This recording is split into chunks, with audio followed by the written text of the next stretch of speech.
और इस वक्त की बड़ी खबर आपको बता दें, बिहार के साबिक डिप्टी सीएम का इंतकाल हो गया है। सुशील कुमार मोदी का कैंसर का इलाज चल रहा था। इलाज के लिए वो दिल्ली के एम्स में भर्ती थे और वहीं उन्होंने आखिरी सांस ली है। ये बड़ी खबर आपको बता रहे हैं। बीजेपी के कद्दावर लीडर और बिहार के साबिक डिप्टी सीएम सुशील मोदी का इंतकाल हो गया है। दिल्ली के एम्स अस्पताल में उन्होंने आखिरी सांस ली। वाज़ेह रहे कि कैंसर की बीमारी से वो जूझ रहे थे और उनका इलाज दिल्ली के एम्स में चल रहा था। और आज ये दुखद खबर सामने आई जब सुशील मोदी के इंतकाल की खबर सामने आई।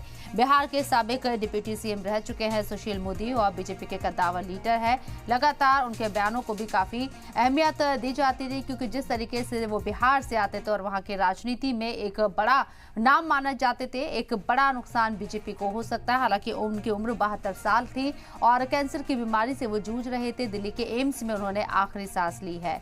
72 साल की उम्र में सुशील कुमार मोदी का इंतकाल, जो कि बीजेपी के लिए एक भारी नुकसान, साथ ही साथ उनके अहले खाना के लिए बहुत ही दुख भरी घड़ी। बिहार के साबिक डिप्टी सीएम का इंतकाल हुआ है। सुशील कुमार मोदी एक बड़े लीडर थे, कद्दावर लीडर थे और इससे पहले भी जिस तरीके से वो पार्टी का नेतृत्व करते रहे हैं, बिहार के अंदर हर मुद्दे पर अपनी राय बेबाक अंदाज में रखते रहे हैं। अपने बयानों को लेकर भी काफी सुर्खियों में रहते थे सुशील कुमार मोदी। और हमारे साथ हमारे नुमाइंदे स्वप्निल सोनी मौजूद हैं। सीधे उन्हीं का रुख करते हैं। स्वप्निल, जिस तरीके से सुशील मोदी का इंतकाल हुआ है, चुनाव भी चल रहे हैं, एम्स में उनका इलाज चल रहा था, कैंसर की बीमारी से वो जूझ रहे थे, कितना बड़ा नुकसान उनके अहले खाना के लिए, खुद पार्टी के लिए?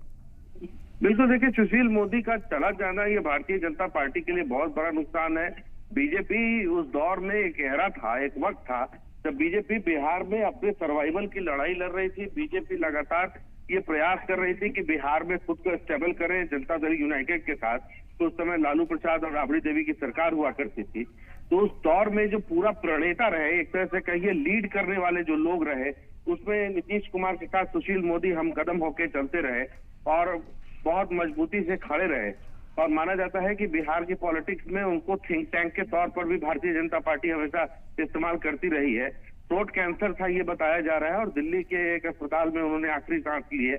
इलाज के लिए लगातार प्रयास चल रहे थे। और देखिए, बहुत अपूर्णीय भारतीय जनता पार्टी, अगर भारतीय जनता पार्टी की बात करूं तो ये उनके लिए बहुत बड़ा लॉस है।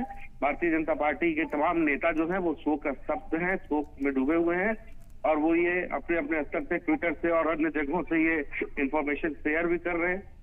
तो अब देखना होगा कि उनके पीछे जो पूरी फैमिली है, उनके 2 बेटे हैं, उनकी पत्नी है, हालांकि कोई पॉलिटिक्स के अंदर नहीं है उनके परिवार में, तो तमाम लोग हैं उनके परिवार में, भरा पूरा परिवार है।